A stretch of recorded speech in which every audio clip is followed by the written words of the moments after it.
All right, folks, we are live again with another Pangburn Universe episode. This is episode 2. We'll just give everyone a chance to get in here.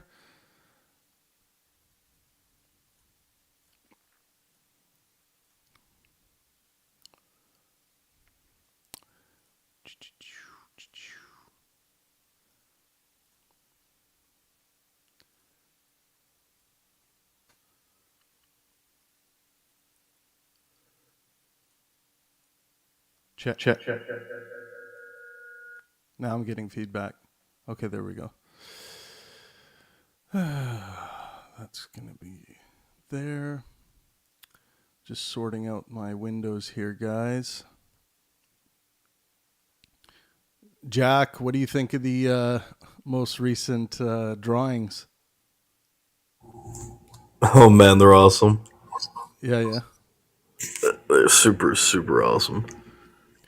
We are referring to the Pangburn Universe comic that's in production right now. Why is my window all screwed up here? As awesome as everybody looks in the comic that's coming out, I can't be helped but be biased towards my character. Look, everything about my guy is so awesome. You like your pirate ship surfboard? Oh yeah, dude, that thing is amazing. It's like being the Silver Surfer, Check but one. a captain. Did you just wake up? I'm actually super tired. I got off the night shift and I haven't gone to sleep yet. Oh, yeah. Mm-hmm. Nice. I was going to give a link to those on YouTube. We also are live on YouTube. Hello, everybody. If you want to join us on call-in, well, please do join us on call-in. Here's the link.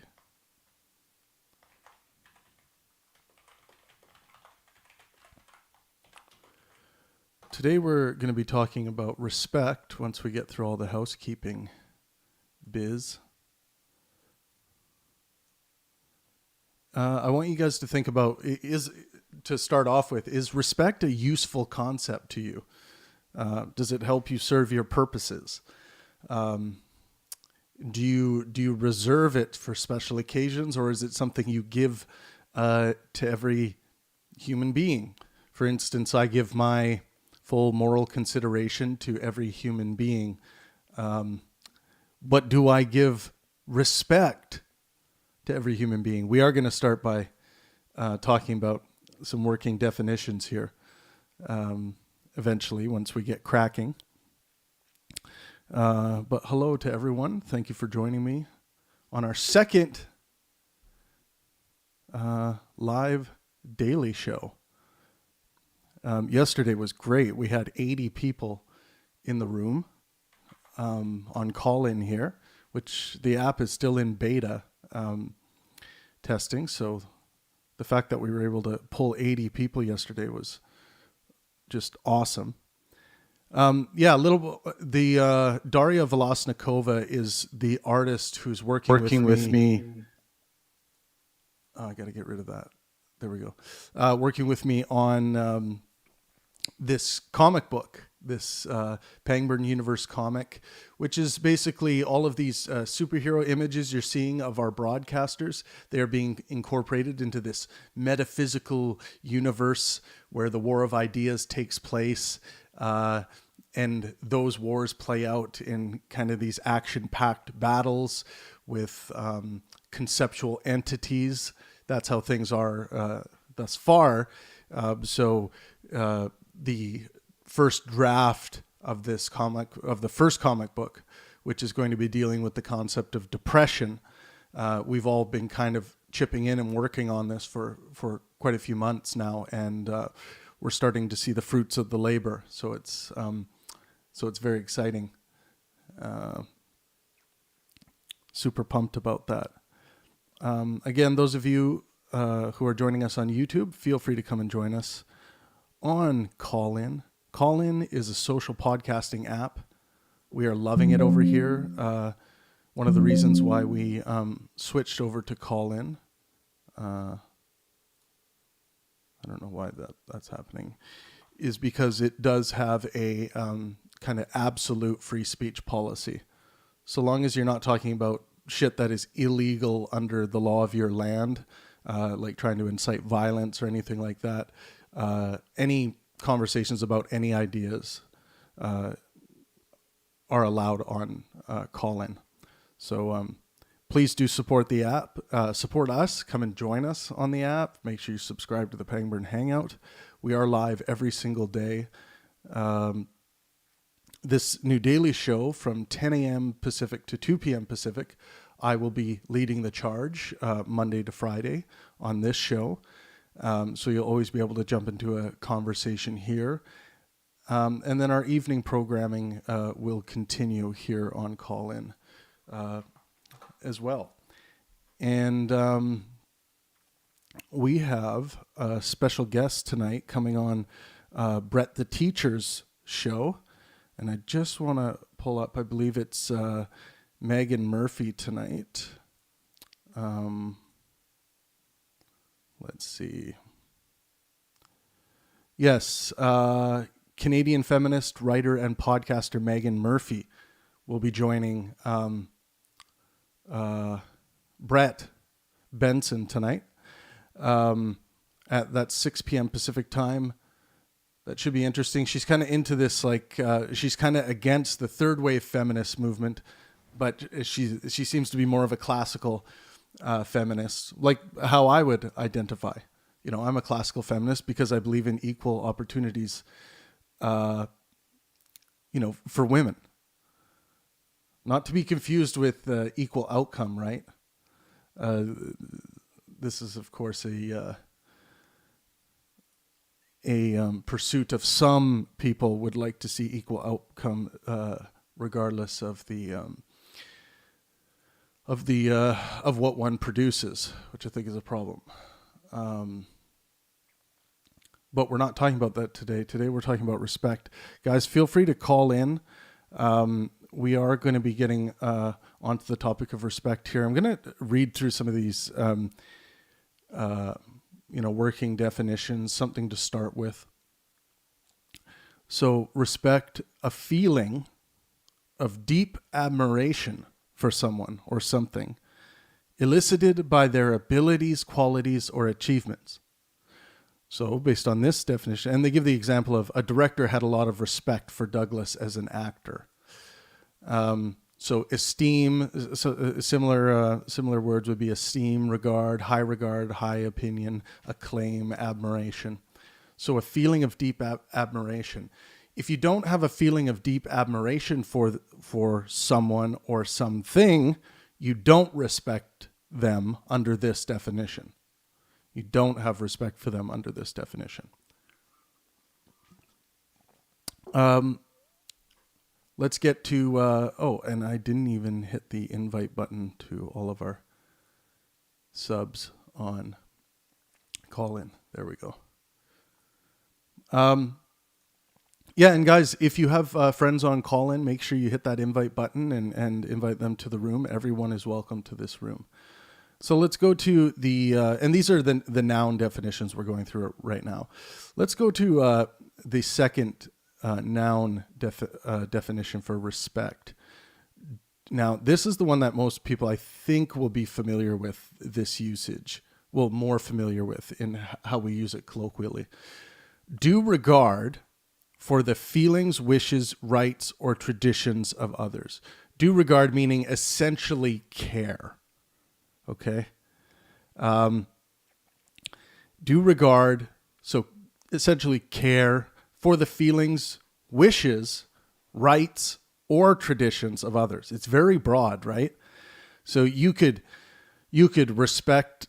say, I respect that person because you respect their feelings, but you don't respect their wishes, rights, or traditions. Or you could respect them because you respect their rights, but you don't respect their traditions, wishes, or feelings. This is one of the problems I have with this concept of respect.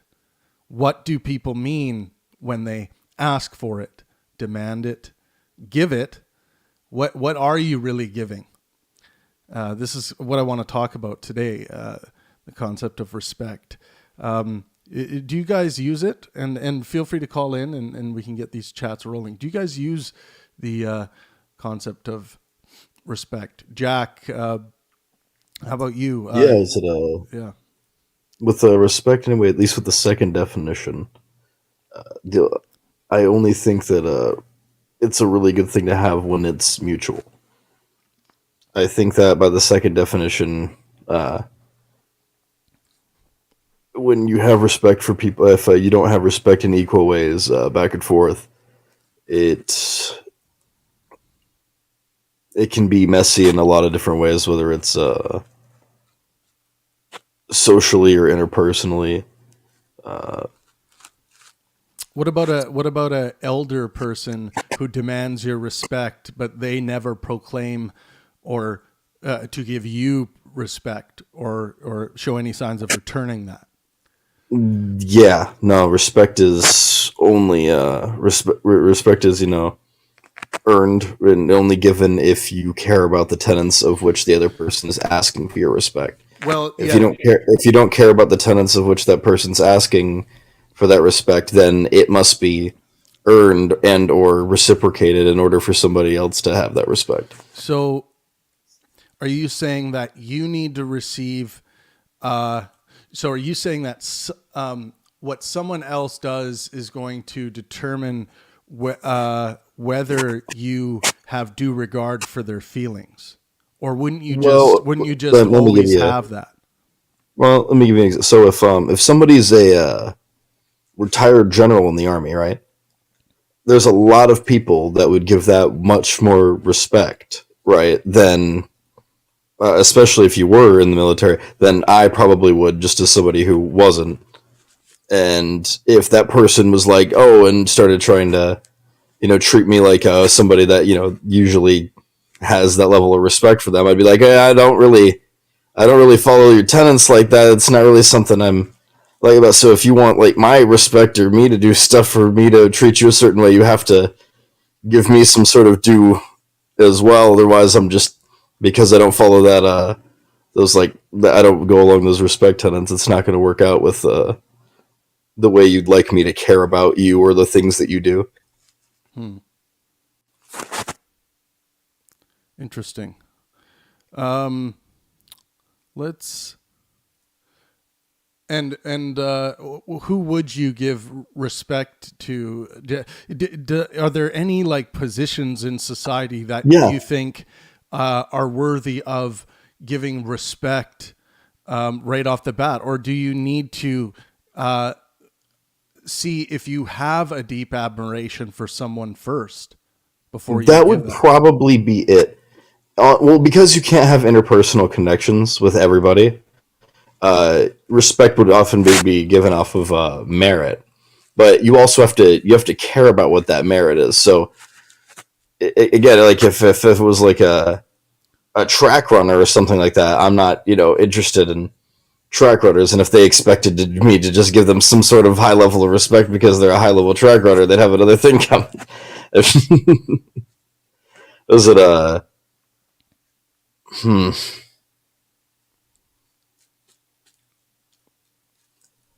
I don't. I don't believe that. Oh yeah, there we go. Because if the second you get into an interpersonal connection, then you can. I think you can do that a little bit easier. But I think when it's from a distance, it's all based on merit. And Do you think, Jack? Do you think you are worthy of respect? worthy of respect. I suppose if someone thinks so, I don't think that you're allowed to give yourself like I should be respected. I don't think that you should be that. I think that's something that other people should be able to grant you. That person should be respected for what they've done. I don't think you should be able to just declare yourself to be able to be respected. But are you not that you are demanding it, but are you worthy of it? Do you think? Worthy. Are you worth respecting? Am I worth respect? I don't think I have the ability to answer that because I think it's up to the subject. I think it's up to the person who's attempting to respect me or you not. can put yourself in other people's shoes, right? You can do some. Okay, well, if in that like it depends on like if I was somebody, I guess, looking for what I provide, which I don't think is a whole lot. So So you're getting into like, what about you just, living a life where you help others out as much as you can and you just try to keep your nose clean? Is that worthy of respect? Is it worthy of respect if you've never harmed anybody? Is it worthy? I think it's respectable. I don't know if it's necessarily worthy of any or like not or worthy or not worthy. Mm-hmm. Again, I think it's very much on the subject of like the person viewing it. I think it's very, very dependent. Yeah, but I'm asking you about you as the subject. Right. I don't. And I'm saying like because I'm me, I can't give the answer. Somebody else would have to. What do you respect? Consistency. Why? Because it's something that seems really difficult and I lack it. Okay, you lack it. It's something that maybe do you want to be more consistent? Oh, that's one of the most important things to me, and it's one of the things that I have the hardest time with. So, okay, because you want it, it's something you have a hard time with it. When you see someone who can do it, does that make you respect that person? On a very general level, yeah. Okay. What if they're consistently evil? That's what I'm saying. On a very general level, yeah. Wow, they can be very consistently evil. I don't like anything that they did. Right, but would you? I respect their ability to be consistent. Would you still respect their consistency? Yes, I don't like anything that they're doing, but I respect that they can be consistent. Yes. So would the consistent person who's being evil be worthy of your respect? Oh no, not specifically. Just it sounds the like consistency. They were. No, just the consistency bit. I'm respecting their consistency. I don't respect the person whatsoever for any of their other traits. No, I'm not saying that, but you were saying that they're worthy of your respect for that consistency, even though they're doing evil. No, their consistency is. Yeah, but their consistency is a part of them, right? Sure, I'm picking a trait of that person. I think this would be. I think this would be a lot like me in saying that I enjoy Hitler's paintings. I don't enjoy anything else that Hitler did but you at all in any other aspect. You don't have to respect Hitler, even though can I respect his artistry, his artistic ability without anything else? Like I don't have to respect anything else about him, but I can respect his artistic ability. Okay. And would you say you respect Hitler as a person? Because he had artistic ability? No, I think that his artistic ability was respectable. So, yeah, this would go to the first definition of a feeling of deep admiration for someone or something elicited by their abilities, qualities, or achievements. So the director had a lot of respect for Douglas as an actor, even though Douglas might have been a raging pedophile. Right. It's like, wow, like his acting ability is fucking fantastic, but goddamn, I want to kill Douglas. So he had respect.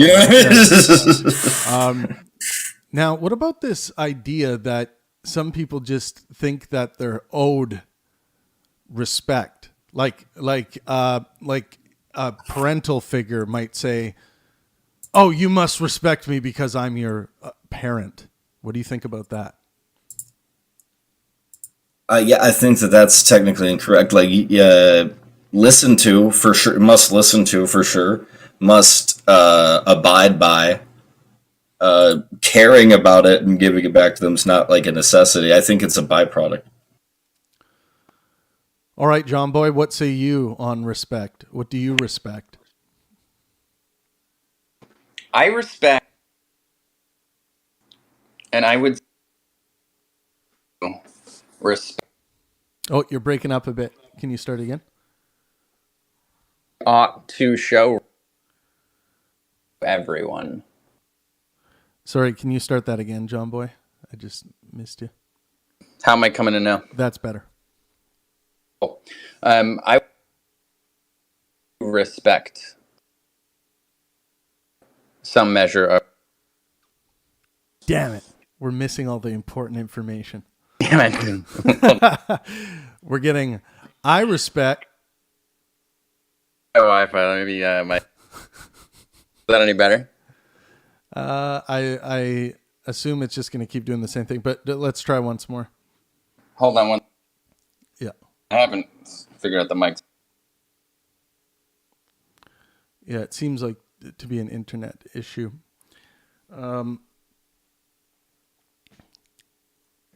Yeah, and should all military personnel be respected? Why does that automatically demand respect? Testing. Yeah, that's much better. All right, real mic.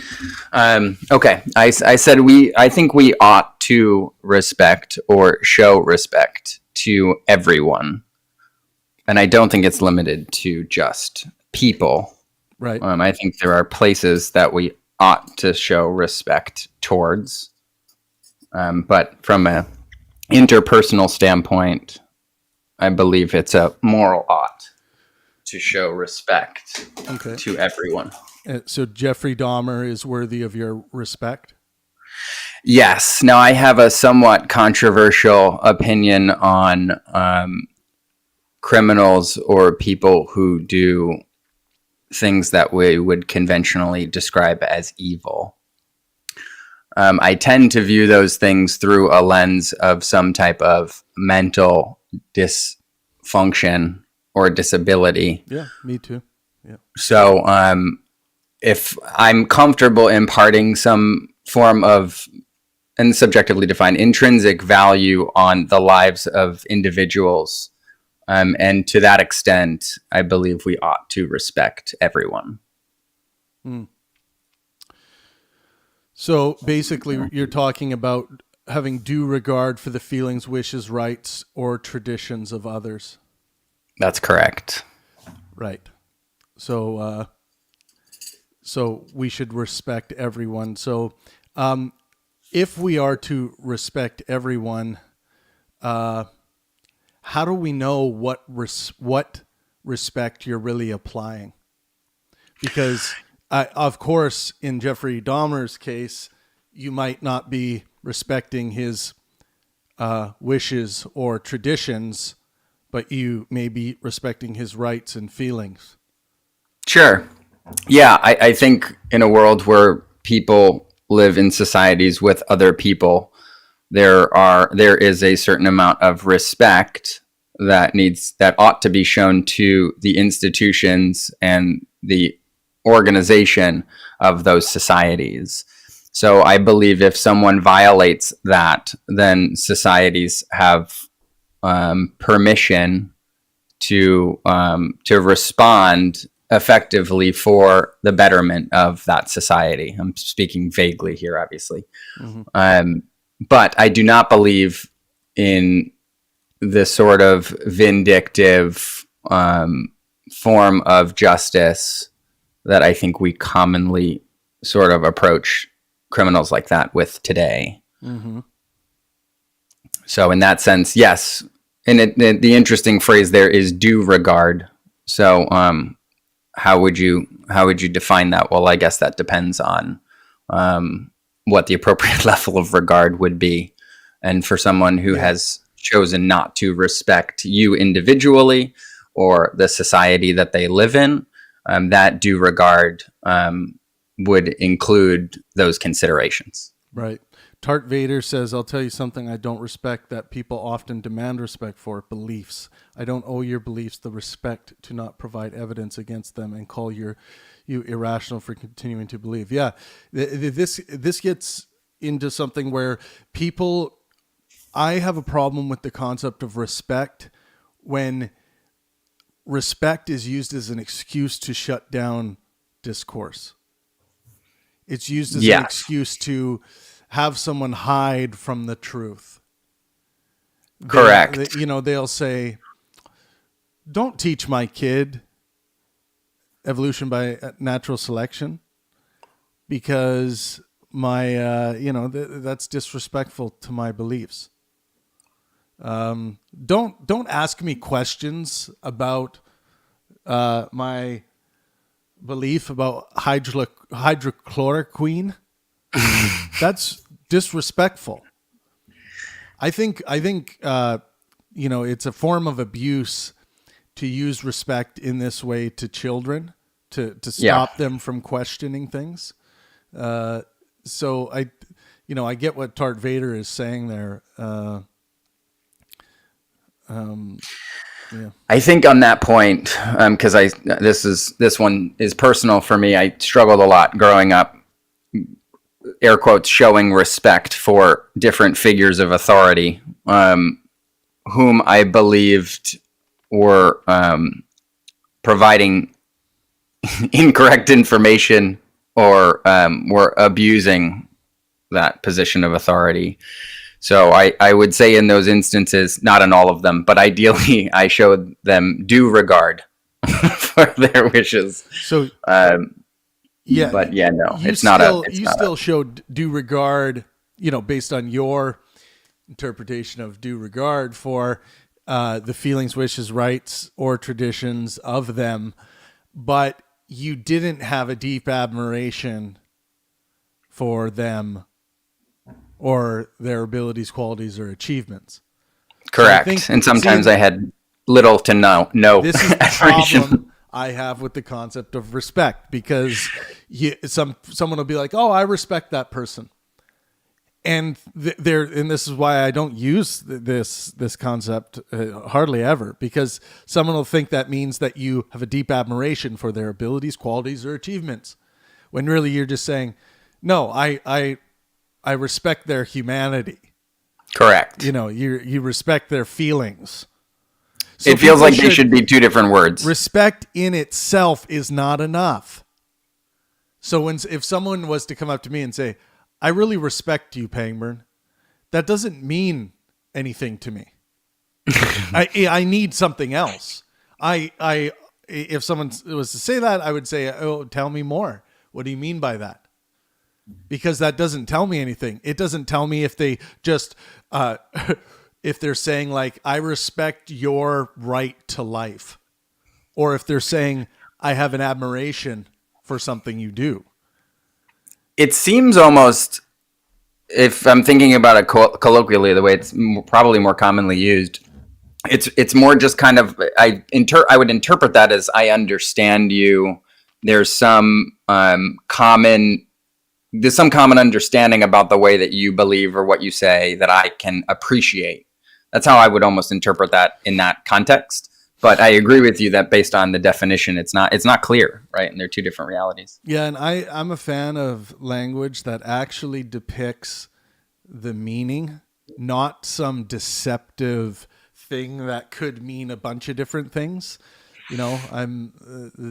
This is what drew me into analytical philosophy, because I wanted to look at, okay, if someone will say a pile of crap, some guru will say a pile of crap, like, your foot is the entry to life.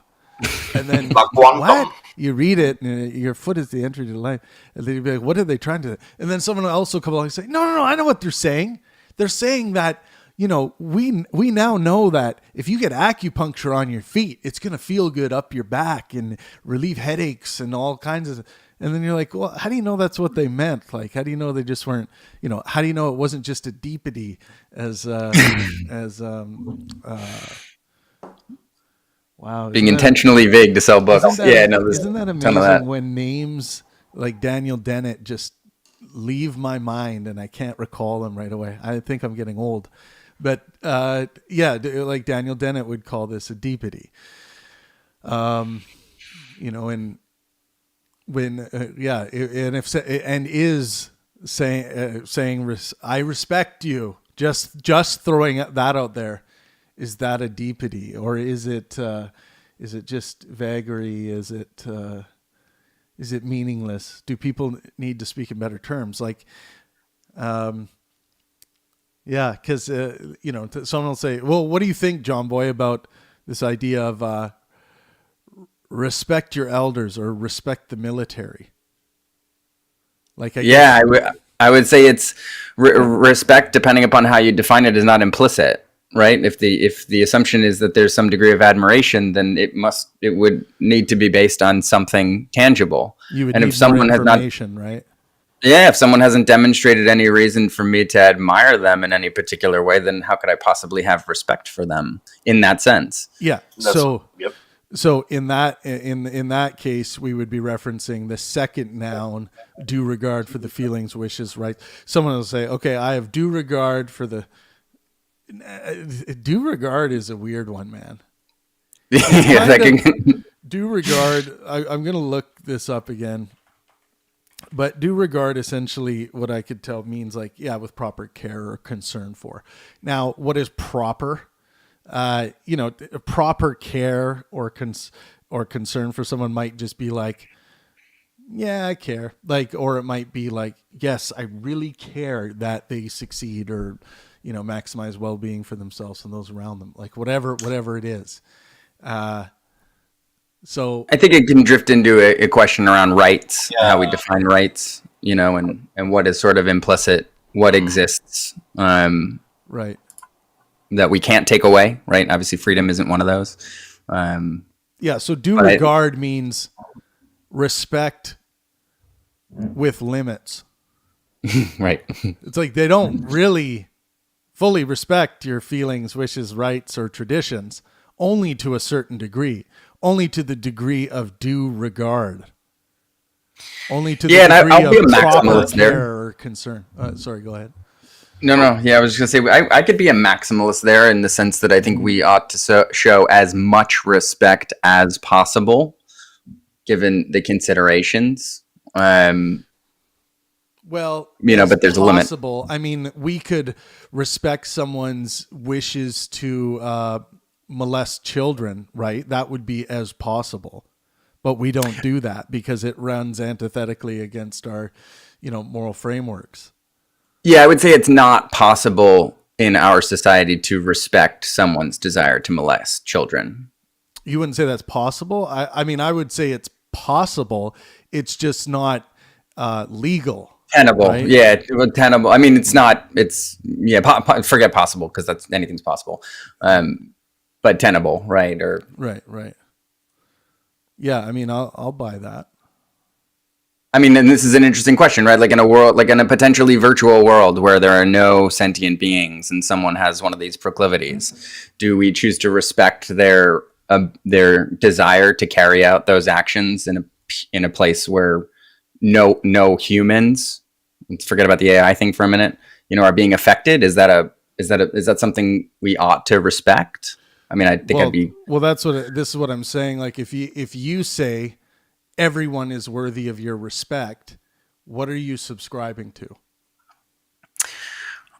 I am subscribing to the idea that we ought to be sensitive to people's feelings, desires, wishes, rights, to the extent to which they don't infringe on other people's feelings, wishes, rights.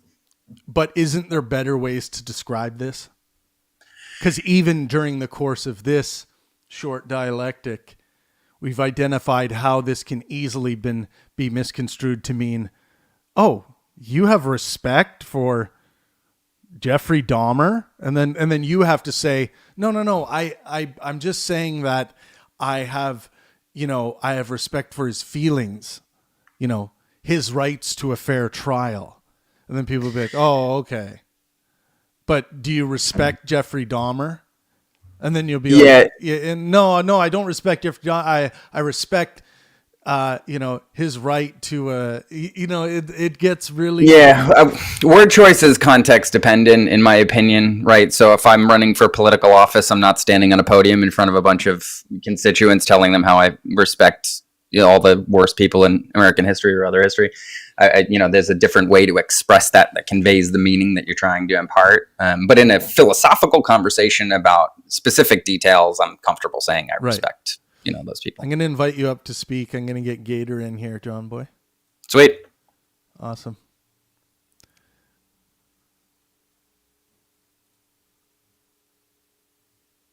What happened? Oh, there we go. Uh-oh. Sorry, I clicked and my screen went away. Invite to speak. There we go. Welcome, everyone. Feel free to call in. We're talking about the concept of respect today. Gator, welcome back. What do you respect? Well, I think arguably, I'd say one should try to respect oneself before one respects anyone else. And also, nominally, we should all try to respect the Universal Declaration for Human Rights because that is the enshrinement of a basic set of mutual standards for one person respecting another on some base level. And why are you worthy of respect?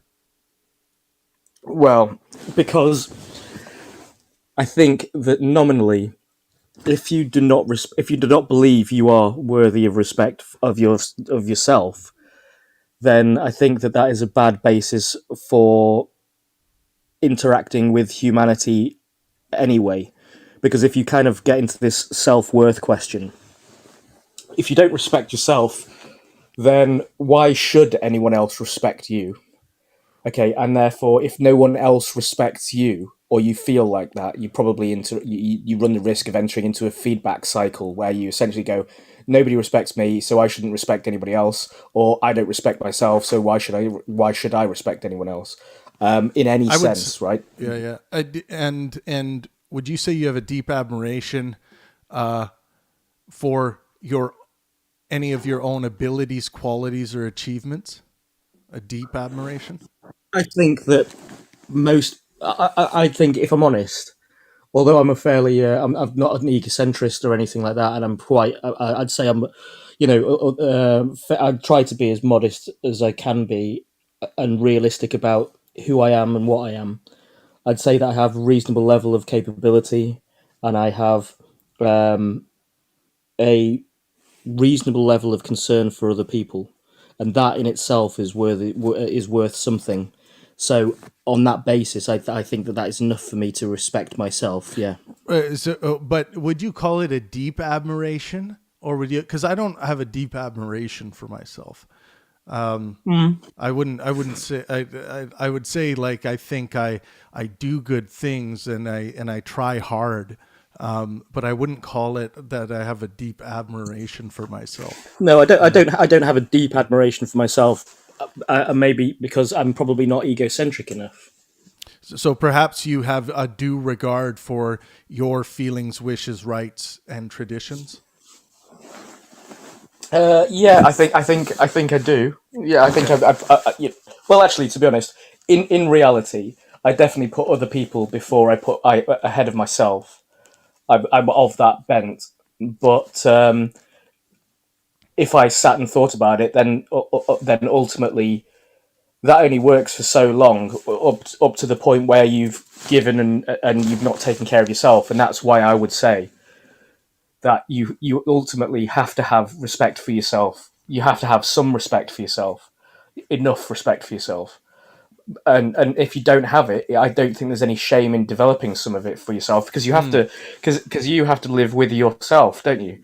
And if you literally hold, if you don't, I actually don't really buy the idea that people who say I don't respect myself they don't really mean that, because if they didn't respect themselves, then they would ignore large amounts of their own self-interest. So, would they get up? Would they wash? Would they take care of any of their aspect of their appearance? Would they do anything that benefited them? And would they prioritize their own self-interests sufficiently, ahead of other people's? Most people naturally do many of those things on a frequent daily basis, sufficient to get through life. And that is a tangible expression of self-respect. Whether or not somebody goes around saying, I do or don't respect myself, is actually quite a separate thing. And talk is cheap, and action is everything. So perhaps if you were dishevelled and I could smell you through the screen, Travis, then maybe I would think you probably didn't respect yourself. But Right. fortunately, we don't live in the era of smell-o-vision yet. Oh, I wish you could. I'm wearing my best Pine Sol perfume today. I'm trying to. Yeah, pungent. Hadesbox says, "What are we talking about?" With I'll go over the definitions one more time. We're dealing with both these nouns at the moment for respect. Number one being a feeling of deep admiration for someone or something elicited by their abilities, qualities, or achievements. So, as an example, the director had a lot of respect for Douglas as an actor. So there's one example of the noun, and then what might be the most common usage of the concept of respect would be due regard for the feelings, wishes, rights, or traditions of others. And the example given here is young people's lack of respect for their parents. Do you think, Gator, that one's parents, just by being your parent, is worthy of respect? Interesting. I think not necessarily, because obviously the parent may either be could easily be neglectful, absent, or by any relatively sane standard, a poor parent. See, now, John Boy, you're saying that you would disagree with Gator on that. You're saying that they would be worthy of your respect. Agreed. Yeah, as a human being, yes, but not by virtue of their particular relationship. Right. You're saying they still get the due regard for their feelings, wishes, rights, traditions, even if you find, them morally repugnant. Correct. And I would even, if we were to exaggerate the case, I would say even if you're in an abusive relationship with your parents, there's a respect for them as a person in terms of due regard that would be warranted. You almost said what I hear a lot, a level of respect. That's a common colloquialism that I hear is, everyone's got to have a level of respect for each other in order for humanity to survive, Yeah. They'll say like a level of respect. So again, this gets me back to when someone just talks of respect or level of respect, what are we even talking about? Yeah. Well, we've already identified where you and Gator would disagree.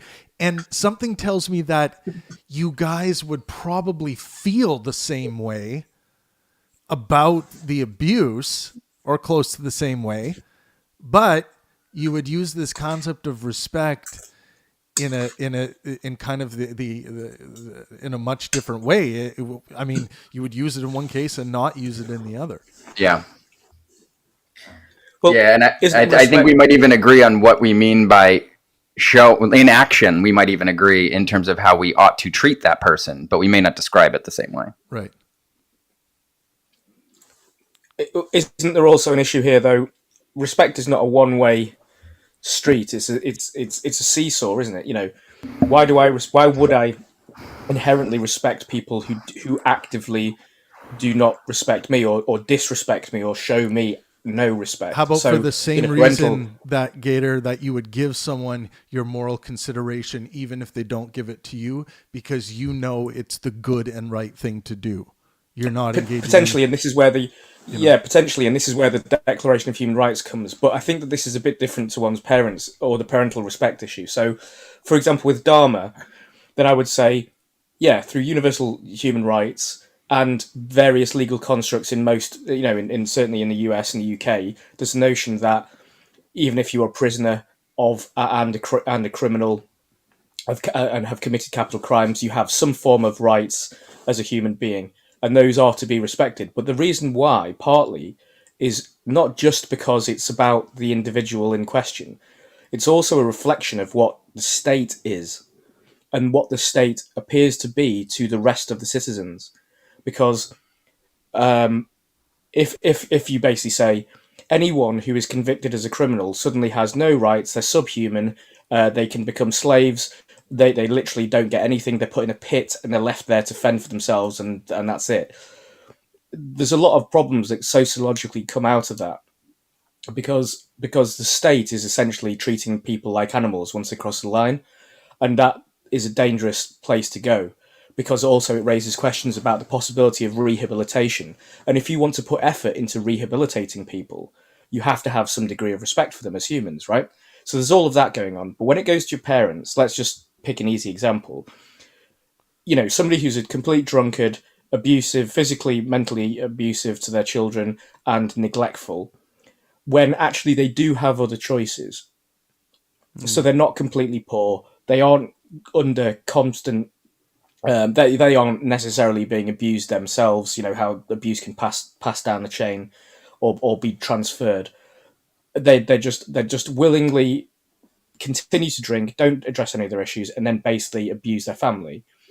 I would argue that it would not surprise me if a child didn't respect their parents on that basis, because of the emotional impact of the lack of respect the parent is showing.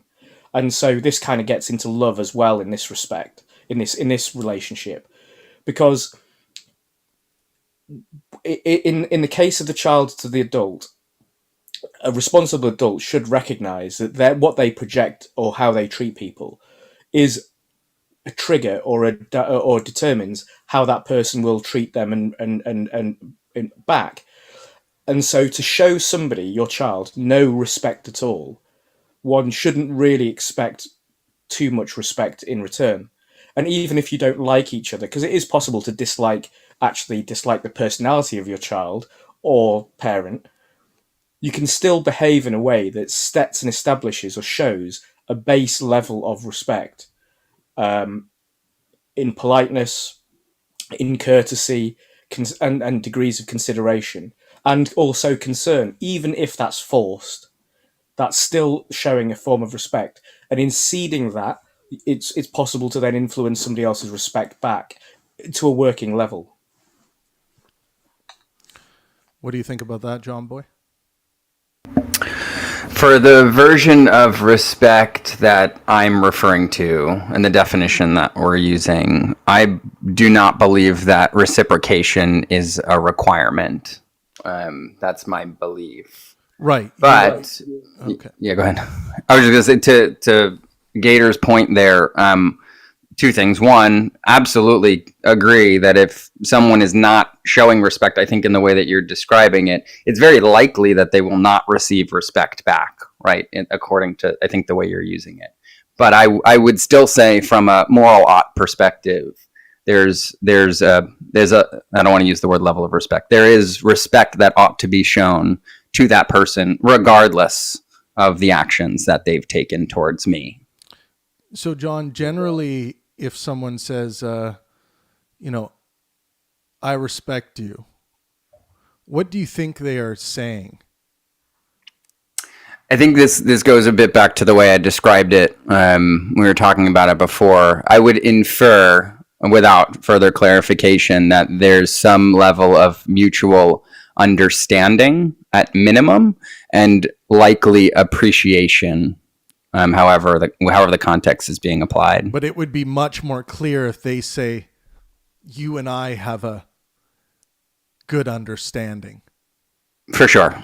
Absolutely. As opposed to saying, I respect you, or... Yeah, there's like a prestige that's sort of implied in the way we use it, that I might be tempted to infer based on the compliment, but and what about these, it's not. What about these motherfuckers who go around all the time crying that no one respects me? I need respect. Like, does anyone here need respect? I mean, do you need to be respected? Do you need this concept in your life? I don't. I appreciate it, but I don't need it. Right.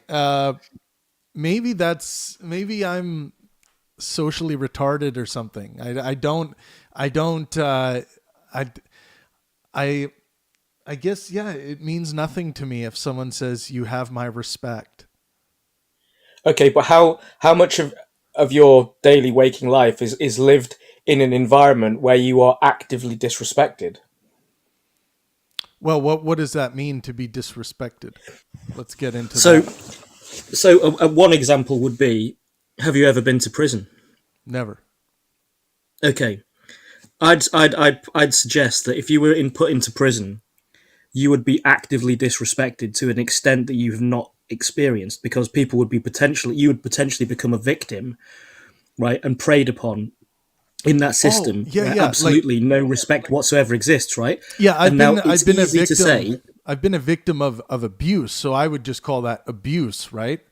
Okay, but a victim of disrespect, like what is that? Yeah, but okay, so but if respect is about a degree of care for another's welfare, feelings, etc., then disrespect is either a lack of that care, but or for someone even not essentially for someone not to care about my feelings, wishes, rights, or traditions, just that in itself, we're saying that would be disrespectful. But if they don't care about those things about me, that's not abusing me.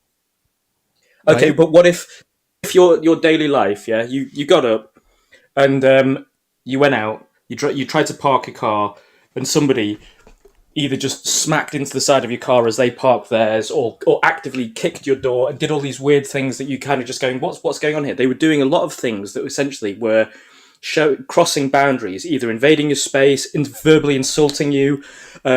Say you had a boss and he just goes, "Hey, Travis, you motherfucker," and then he just comes along and just dumps a big pile of papers on your desk and says, "By lunchtime, dickhead," right? All this kind of behavior, right? Yeah. None of this is respectful behavior, is it, right? Because there's no consideration, there's no due care shown, right? Now, my question is really, if you have never really lived in an environment where you literally get no respect of any kind, to the point where you're going, fuck me, nobody gives a shit about me, it's actually quite easy to nominally claim that you don't need respect because you haven't actually not had it and not experienced what it's like to not have it. I've been in work situations like you're describing, right? So I would say in those situations, so long as that lack of respect wasn't overt and it didn't spill over into action, right? Their lack of respect didn't affect me. But you're talking about when people take action in this, what you're calling a lack of respect. It's the actions themselves that I'm going to have a problem with. It's not the lack of respect. Like, well, unless you have an interaction, you've got no idea whether anybody respects you at all anyway. What's that? Sorry? Unless you have an interaction with somebody, then you don't know whether respect exists or not. Right, but they could tell me, like, if, say I was working with someone in an office and they outright said, "I don't respect you at all, nothing about you I respect, but we can still work together." I think that's fine. Okay, this is what that's what I'm getting to. I'm saying I wouldn't feel like I was being abused by them saying that. I would just continue on working. But of course, if they smashed into my car when they're like, "That's my parking spot," I'm gonna be like, "Well, fuck you! I'm suing you." You know? Okay, so if you don't, I'm gonna invite you up, Gator. I want to get Lewis in here too. But cool. All I'd say is if you don't have any interactions with anybody of any significant meaning, potentially it would be easy to exist in a place where you don't, either you are actively not respected, right? Because nobody's interacting with you to show anything, right? And so you can nominally say, "Yeah, I'm fine with this." But it's all about the interaction. You know, if you are literally working with somebody who doesn't respect you, there's a very large scope for them to do things which do start to affect you, the way that they interact with you. It's hard for me to be specific, but are they doing those things? This is why we have boundaries of kind of like and standards of. Oh, sorry. Say again? I was saying, are they doing those things because they don't respect you, or are these things that would have happened regardless of their proclamations on respect? Well, okay, so if you get somebody who says, for example, right, let's just say that there's a sexist male in the workplace, who's completely male chauvinist pig, actively so, right, to the point where he's crossing all sort of norms and also even corporate legislation, right? Then, because he's actively showing disrespect towards the women in his environment, then we've got literally laws and rules and social norms all based around forms of respect. Yeah, he's showing disrespect. This is kind of the difference Yeah. between, like, one could be sitting there and be like a confirmed racist, right? Like let's say some black dude who hates white people. We'll use that example as opposed to the more common example. So a black dude in the office just hates white people. Everyone knows he hates white people. But can he not still work in that environment with great success? And if he makes a mistake, we don't know that that's necessarily because he hates white people or that he has a disrespect for white people, right? That's what I'm saying. We still have to draw that causal line, right? To that this was happening because of a disrespect for women. Or was it because he really wanted to touch the ass of that particular woman? Did it really have to do with a general disrespect for women? You know? Okay. Yeah. Right. So, if he does not interact with people in a way that betrays or embodies his actual lack of respect, then potentially that's not a problem. But that's not quite the same thing. As generally saying, I don't need anyone in life to respect me at all, because that's a very broad claim. And also, I think when you get into the pragmatics of it, because it inherently involves what does other people's respect actually mean, right? Then I think you're making too big a claim about yourself, because I don't know if you've been in the extremes of where zero respect actually leads. Yeah, Gator, I definitely have been, and I'm also I play high level. You live in an ordered society. I also played high level hockey, so I know what it's like to be out there in an environment with a complete lack of respect. But there is still a whole subset of rules and boundaries in hockey that even if you can be punched in the face and have be assaulted for a period on the field, and you can do that to somebody else, there's still a point where you end up in a sin bin, right? Oh yeah, I mean, a zero lack of respect is like almost anarchy, isn't it? Yeah, it's the shit that guys get away with though. Like there's and this gets interesting. Like, if you get into a fight on the ice, it would show a lack of respect in the way it's colloquially talked about to punch the guy while he's already dropped to the ice, to keep punching him. If he's already down, you don't feed him another shot. You just, you stop swinging and you both go for repairs. So yeah, I mean, anyways, this is interesting. Let's get Lewis in here. Lewis, welcome to the Pangburn Hangout. What do you respect? What do you think about the concept of respect? If you're new to the platform, you do have to unmute yourself. Calling on Lewis. Louise. Oh, there we go. Hello. Hey, we can hear you. Hey, sorry. I the first time I called to any. No worries. Welcome. I'm calling from. Hello. Do you hear me? Yeah, we can hear you. Go ahead. What do you sorry. think about the concept of respect?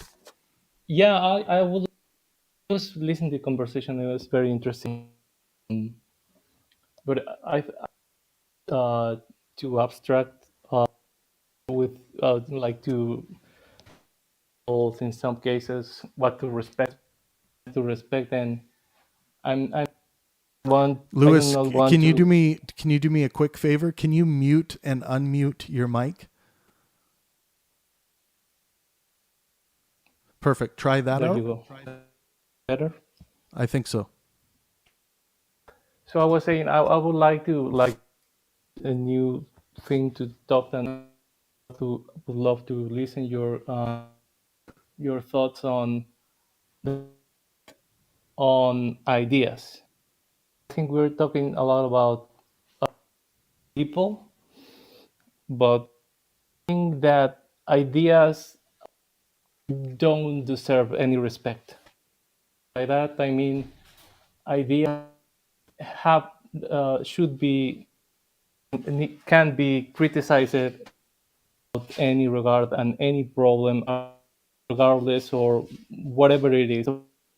By not you attack anyone on their idea, and I think this is I'm atheist, by the way.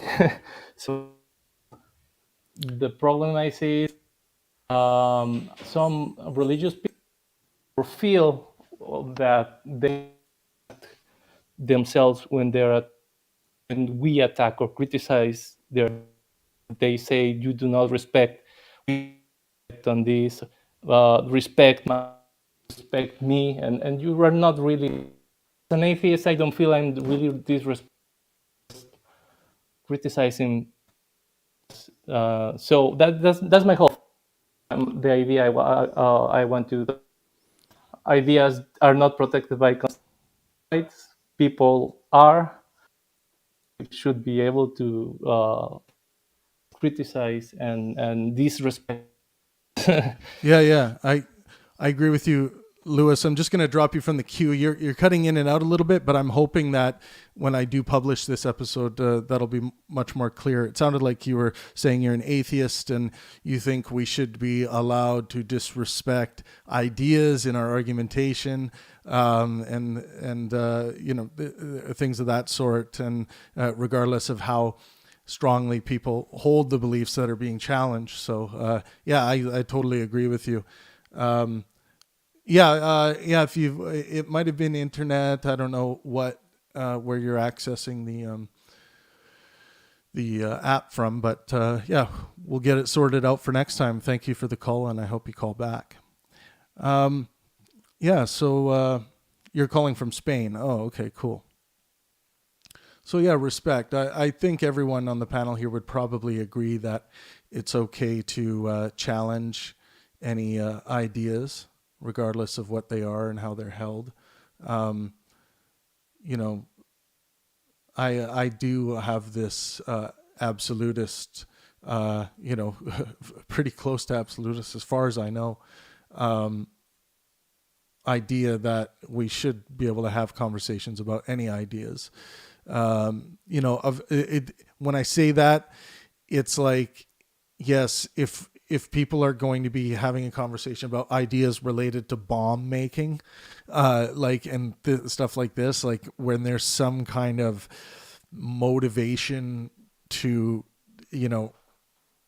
kill people or whatever, like, of course there's going to be limits on our ideas of free speech, to some degree, like most people are not going to want to live in a society where a bunch of people are getting together and having a conference on how to best, in the easiest way, kidnap children. It's like, that's not going to be something, most people in society are going to want to be allowed to happen, right? Even in a conversational sense. Go ahead, Gator. But Travis, there is a bit of an issue here, though, because the reality is that there are far less legal restrictions on people talking about how to kidnap children than there are on people talking to each other about how to make a bomb. What does that tell you about society? Well, I mean, probably one thing is more popular than the other. A lot of our legislation is piecemeal, and it's put together as human beings get more creative in their pleasurable pursuits. So I would say that's probably a big part of that. I don't think it's ever usually. I don't think like the current legislation isn't usually a statement on the like the status quo or the state of humanity, but it's more about like kind of a reading of history, this stack upon stack of precedent, and you can get an interesting reading of history of when laws had to come into place because someone was doing X. there's a state in the United States. I don't know if it's Alabama, but it's got all these weird laws. Like you can't have a snake in your boot when you walk into a tavern. And there's like all of these hilarious, like strange laws that were just like one-time occurrences. And then someone obviously got in touch with the judge or whatever. And they're like, okay, yeah, we'll write this in. It kind of reminds me of the piecemeal nature of the Holy Scriptures. Like how people would have had these, strange occurrences. Like there's that story of it's like, okay, a woman should not be allowed to grab a man by the testicles in the street. Like this is stuff that, probably actually happened or maybe something close to it. And then people wanted to make sure that it couldn't happen again because it was so horrible or something. It's just more Bible comedy. What about, just going back to your point about not having to respect, say, somebody's desire to essentially be engage in paedophilia, right?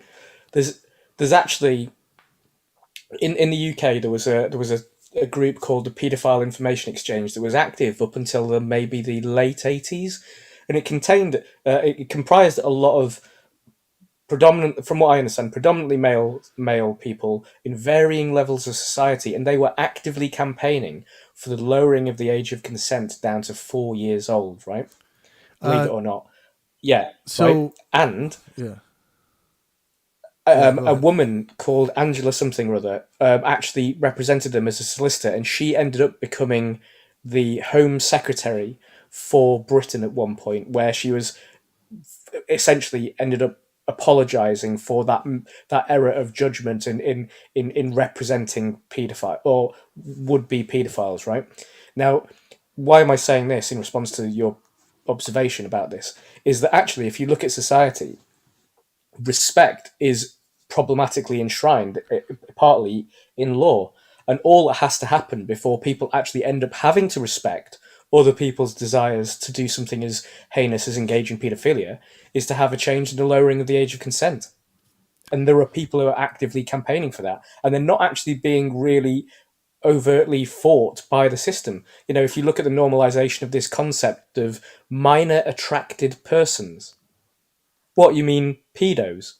That's a term that's moving into the identity politics world, and we're not really shutting that down, are we? Well, I mean, shutting it down in this, I think we should talk about pedophilia and minor attracted persons and things like this. That's not, I'm not talking about disallowing conversations like that. I'm talking about conversations specifically giving people instructions how and at what time of day they're going to have the best opportunity to kidnap children. This is different than having conversations about the concepts of pedophilia and these disorders. I just wanted to say, speaking of this topic, on the 18th, in 3 days from now, on Friday at 3 p.m. Pacific time, May Starwalk is going to be talking to Mike, who is an ex-pedophile hunter, who was engaging in vigilantism, sexual. Anyways, he was basically doing this pedophile hunter thing. Like, what's that guy on Dateline, NBC? Chris Hansen? Chris, used to do it, I think. Yeah. Yeah. So Chris Hansen thing, but his sting operations resulted in all these men committing suicide. So Mike is going to be joining May Starwalk at 3 p.m. Pacific time this Friday. He's from the UK. This is going to be a very interesting talk. So do join us for that. That will be live here on Call-In. He was just on a viral video that was going around on Facebook from Lad Bible, and he was talking about his experience. And he's an ex-pedophile hunter because he couldn't take it anymore, I guess, with all these guys killing themselves after him, finding them out. But we're going to get more details during this interview and discussion. You're going to be able to call in and ask him questions. He's going to be there with his business associate, I think he said, was who he's bringing on with him. So that'll be 3 p.m. And yeah, he's on YouTube and whatnot. His name's Mike. I think he just gives out his first name. But that should be very interesting. But that reminded me that he was coming on. But my assistant found that video that was going viral, and she was like, this would probably be an interesting guest. And he agreed to come on. So that'll be interesting. And we also have Megan Murphy coming on. I just want to remind you guys at 6 p.m. Pacific time this evening. And she's what is it? What does she run again? Her Feminist Current is the company she runs. She's a Canadian writer, journalist. She's very much anti-third wave feminism and kind of a champion of classical feminism. So that'll be very interesting. What else do you guys have on the concept of respect? Does anyone have anything else to add? We got Charlie, Spitfire, Kathy, Angie, Victor, Murphy, Lewis was already up. But feel free to call in if you have anything to add on the concept of respect. Anything else you have to add there, John? Yeah, what about the notion of respecting non-living things, like specific places, religious places that we sort of, as a society, presume deserve some measure of respect? Is that warranted? Yeah, that's interesting. Graveyards. I just visited some antiquity sites, old ruins and pyramids when I was traveling through Mexico. Should we respect those things? If they drive a feeling of deep admiration, based on this definition, based on their abilities, qualities, or achievements, which a lot of people in would feel this deep admiration, I think, for the kind of things we're talking about, then I think a lot of people would agree that respect is due. And then on the other, based on the other definition, it seems like, feelings, wishes, rights, and traditions of others, it seems like that would be somewhat of a given as well. Yeah, I'd agree. I think respect almost flirts with politeness or like some type of social norm in addition to the way it's conventionally defined. So it's almost like if you go to another place where you're not from that place, to what degree do you try to show respect as a way of assimilating, right? Even if just not to develop the right types of relationships with people in those areas. I think that's important. Now, some of the similar words to respect that are being listed here are maybe an issue. Honor, approval, now that's in the first definition. So in that sense, that would not be the respect you would hold for Jeffrey Dahmer, John Boy. You would hold more the consideration, the thoughtfulness, the attentiveness, the politeness, the courtesy, the civility, the deference. That would be the second definition. Correct. And I think it's important to, at least for me, to understand that I can respect someone's feelings, thoughts, emotions, rights, etc., and also fundamentally disagree and adamantly disagree with actions, beliefs, ideas. I would agree with what we talked about before, that ideas in particular don't deserve any particular type of respect.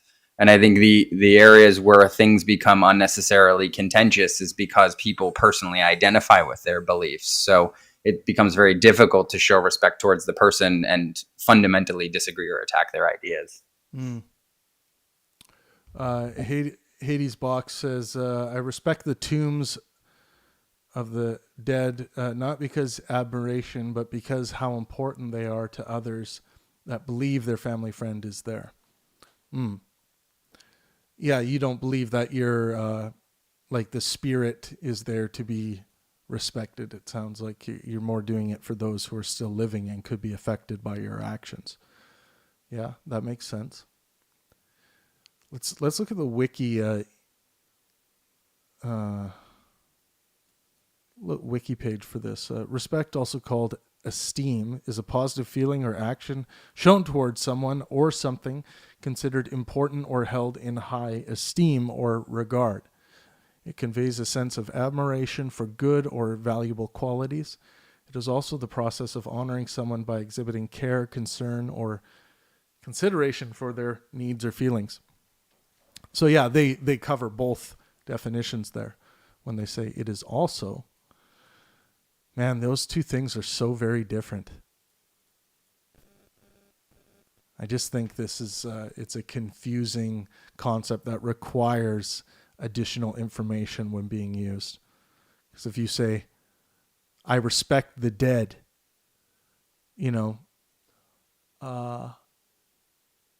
what dead and what do you respect about them?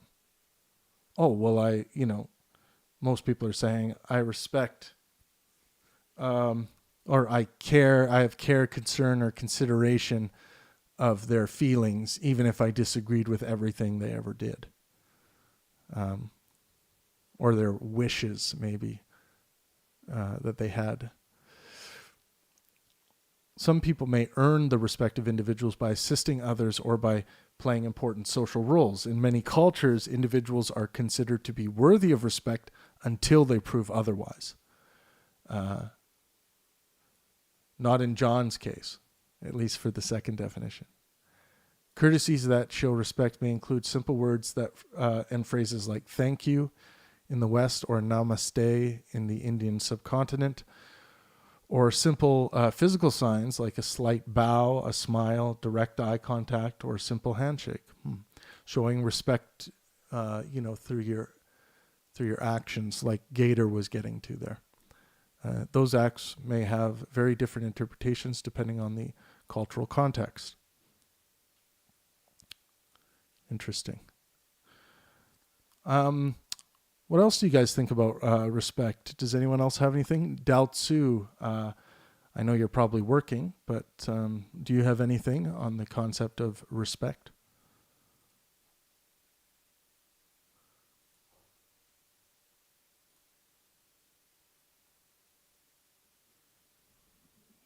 What about the concept of people having respect for a position, irrespective of the person in it? And Right. Let's put that in a context. An airline captain basically is completely responsible for everything on the aircraft once the doors are closed, basically. And so you might not like or know the individual, but as anyone else on that aircraft, you technically have to respect his or her authority. And that's backed up in law, even if you don't agree with necessarily how they might be treating somebody or a situation. And that, until such a point as perhaps it manifests in mutiny, which would be extreme, almost unheard of. So that would be a case of having to respect the position rather than the person. Right. Yeah. Should the airline pilot hold a higher respect in that position than a school teacher? I think that partly, in some respects, yes, because the job of the teacher does not have anywhere near as far-reaching immediate consequence potentially as the airline pilot. Whatever the teacher does to a kid or not isn't necessarily going to have immediate, long-lasting, irreversible, potentially fatal outcomes, whereas the pilot does. And this is what I think people inherently realize this, but I think a lot of people don't don't fully understand the position, so they don't think too hard about this until such a time as they actually think, "Holy shit, I'm not enjoying this flight," or the feeling of this turbulence, and then they start getting scared. And so a lot of these examples would include, when you get told there's a big delay, or there's some kind of problem on the plane, or there's a service level issue, technical issues that may mean you're less comfortable or whatever. And ultimately, they are all the responsibility of the pilots, and they are always working in this very time-pressured environment of high cost, high time pressure, but also the consequence could be that if they make a decision and act it out, and it ultimately ends up potentially infringing safety, that's got really, really high potential consequence, potentially irreversible, and it's literally could happen within a very short space of time. Because of the nature of those things, I believe that it's fair to say that the position of the pilot in the context of the job does deserve a different kind of respect, in order for them to be fully capable of doing the job. You can't have people coming up constantly questioning them and saying, "Can you ring through to the captain, please? Because I'd like to complain about X, Y, and Z." Right? Whereas a teacher could probably take, is designed to take a fair bit more shit on an ongoing basis from parents who may not agree with the curriculum, or their kids complaining about how they're being taught, things like that. You could probably take a bit more in that respect. That's not that clear, but do you get where I'm coming from? Yeah. The concept of respect seems to be as fluid as gender. Are there 81 different kinds of respect? Well, I'm thinking there's an infinite amount. What about okay? Well, then the police officer, right? The police officer does the police officer deserve?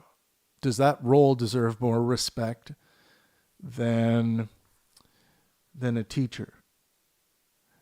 I guess one would argue, wouldn't that come down to what their particular interactions, what they've had? Like if they're a traffic cop, and they've only given out like 20 tickets in their 20-year career, how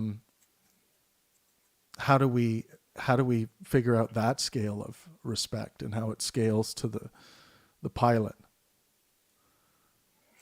For me, tricky. I don't inherently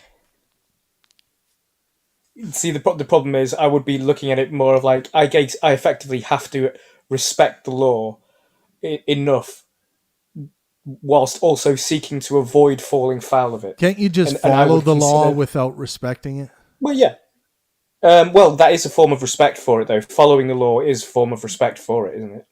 Well, based on these definitions, I don't know. Because showing care for the law is to follow it. Showing care for the law is to follow it. Yeah, okay, so based on definition 2, okay, we could say, you have due regard for the feelings, wishes, rights, or traditions of the law. Yeah. Due regard might be the bare minimum. And I think this due regard thing creates this sliding scale of respect where it's like, okay, respect level 1. I have respect level 1 for the speeding or the speed limit in this zone where it really should be like, 20 kilometers an hour higher. But after that zone, I'm back to respect level 10. But also, if a law is unenforceable, do you need to have respect for it? If you cannot be caught for speeding in this section of the road, do you really need to abjectly adhere to it? A lot of people don't. Travis, are you a respect abolitionist? Is that where you're going here? I don't know. I wonder. I just wonder why, I don't think the concept, to my understanding and the way people use it, when I hear it frequently, someone will say something about respect, and then I'll and then I'll ask them a follow-up question, be like, well, what do you mean by that? Oh, well, I mean, and then they go on to further clarify, and it's never consistent. So I wonder, like, my hope today is to discover some more consistency, so I can maybe either, adopt and better use this concept, or kind of stick to my relationship with the concept as it sits right now, where I have to do a little extra work when it's invoked. You have hope, but it's inefficient, and then there are better choices. I love language that describes precisely what I don't like leaving the interpretation so broad on things like this. Like, if you, I will never tell you that I respect you. please don't. I would rather you say, like, I care about you, man. I care about your thoughts, wishes, feelings, and rights. Yes, I care. If someone, well, think about it. If someone's like, I respect that person, versus I care about that person, those mean very different things, right? One seems way less personal. One seems way less personal. To me, it's just different meanings of different things, but it sounds as though, like, a lot of people are saying, I respect that person's, feelings, they might say. I respect, it's like, I know that they have their own feelings, and I think that's okay, is almost what they're saying. It's like, it's okay that you have your feelings. That's like what saying you respect their feelings is kind of saying. Thanks. Yeah. Yeah, it's like, oh, thanks. You think it's okay that I feel things. I don't know. I still, it's like, yeah, you're okay is kind of what they're saying. It's like, I respect you. You're okay. Oh, thanks, asshole. I didn't know that without you telling me. I feel exactly the same now. What else do you want to talk about? Thanks for telling me that you felt that you had the power to tell me that I'm okay or not. Yeah, I don't know. This concept of respect, that's a weird one for me. Like, I give people my, complete moral consideration. I care for people. Even the people like Jeffrey Dahmer who fall off the wagon, he's got my care. He's got my moral consideration. Yeah.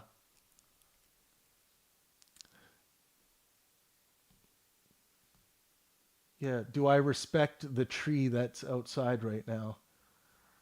Do I have respect for the tree?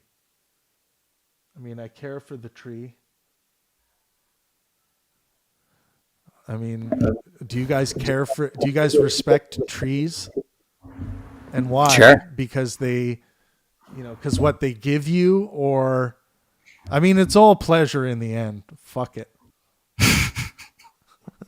Publish the book. I'm trying. Oh, the Nivekian units in the room. Nivek says, would you rather someone caring for you or respecting you? I'd rather someone care for me. That's a good question, Nivek. I'd rather someone care for me than respect me. I have no time for respect. Why? I have no time for it. I want to give someone my care. I don't want to give them my respect. That's like, I think respect is a cop-out. It's a way of not committing to something like care. Is this what we say so that we can avoid caring for each other on a meaningful level? We say, oh, I respect them. But are they saying, like, oh yeah, like, they're okay, but I couldn't care less about them? Or are they saying, when they say, oh, I respect them, they're saying, I care about them? Are they really saying that when they use this term? I don't know. Well, the two terms can be synonymous, though, can't they? Clearly, by definition. Yeah, And but are they used that way? That's kind of what I'm trying to get to next. But this is also partly in terms of manifestation versus expression. So, doing something for somebody, if we go back to the pilot thing, because this is kind of, well, it works in my head anyway.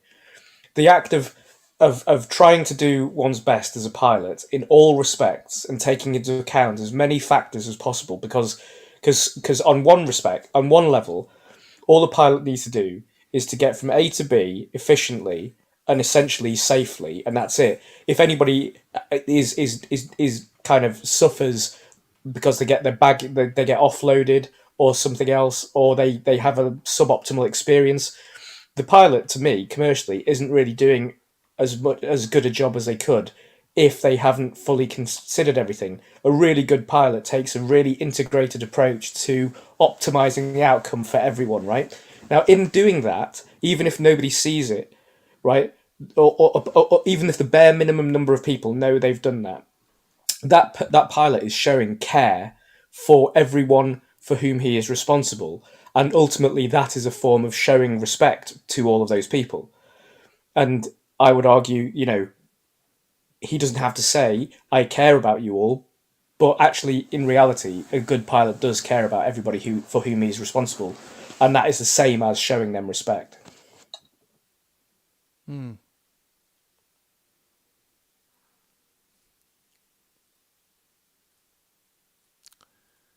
I guess that's the question. Can you respect someone without caring for them or caring about them?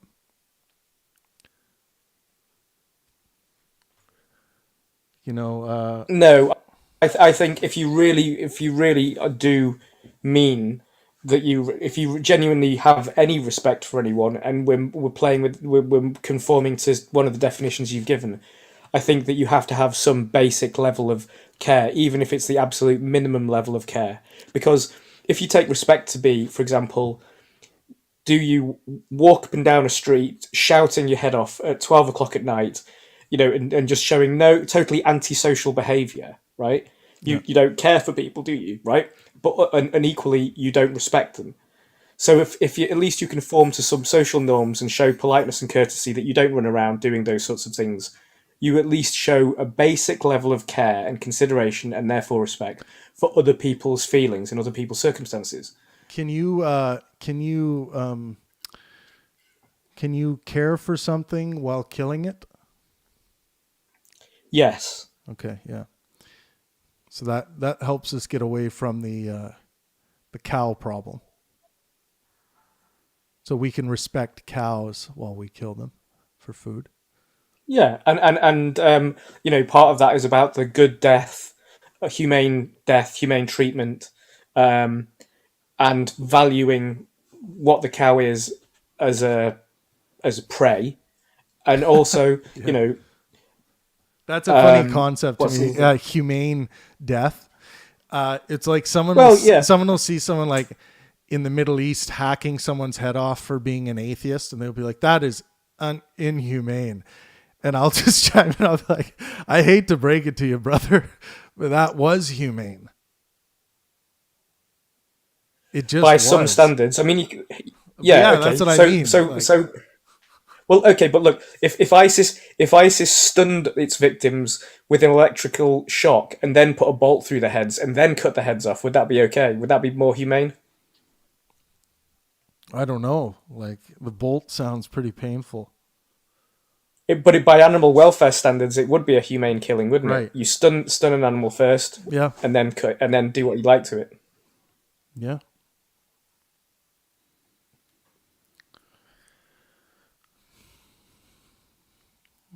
But do those standards change, when we're talking about the human animal versus a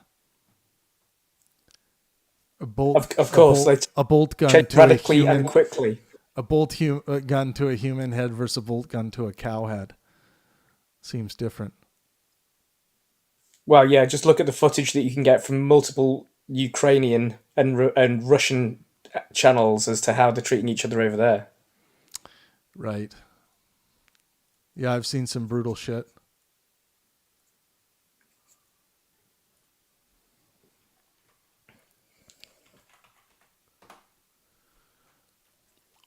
Well, guys, what I think we're going to do is we do have a show starting at 6 p.m. Pacific time this evening. I think I'm going to cut this episode here. Again, we have. I just want to get her name right. Megan Murphy, who runs Feminist Current, is going to be joining us. She's a Canadian writer, journalist, and she's got her own podcast. We'll get into all that tonight with Brett. She talks a lot about this, the sex industry, exploitation of women in mass media, censorship, and gender identity legislation. And she's based here in Vancouver, where I live currently. But thanks everyone for stopping by. Special thanks to John Boy and Gator for giving their thoughts, and Jack earlier on. Yeah, we'll see you guys tomorrow, same time. I haven't picked what concept we're going to discuss tomorrow yet, but it'll be a banger as usual. So have a good day. We'll see you guys at 6 p.m. Pacific time, and let art and science inspire. Cheers, dude. I respect you. I think I respect you. I think. But do you